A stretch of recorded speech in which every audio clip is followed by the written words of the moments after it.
this video, I'll demonstrate how to make a rabbet cut using a circular saw. Place the wood to be cut on top of a sacrificial surface. Since the wood piece I'm going to cut is too narrow to keep a straight edge and circular saw together, I'll be placing it on top of other scrap wood pieces for support. Fix masking tape over the intended cut area to help reduce splinters. Using a tape measure, mark the desired dimensions of the rabbet cut on both ends. Align a straight edge with the marks made. If you don't have a straight edge, watch this other video where I show you how to make a straight edge. Using a pencil, connect the marks to draw a cut line.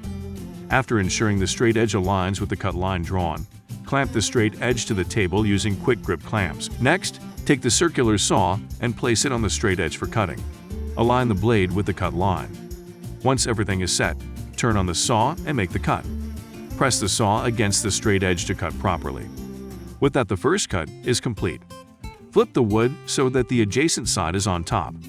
Using a measuring tape, mark the width of the rabbet from the edge of the wood. Just as before, place the straight edge onto the block, making sure the straight edge is supported well below. Align the straight edge with the marks and draw a straight line. Clamp the straight edge to the table.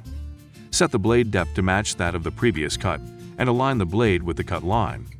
Turn on the saw and make the cut. Remove the masking tape from either side. Finish and smoothen the edges using sandpaper. With that, the rabbet cut is complete. If you like this video, like and subscribe. Thanks for watching.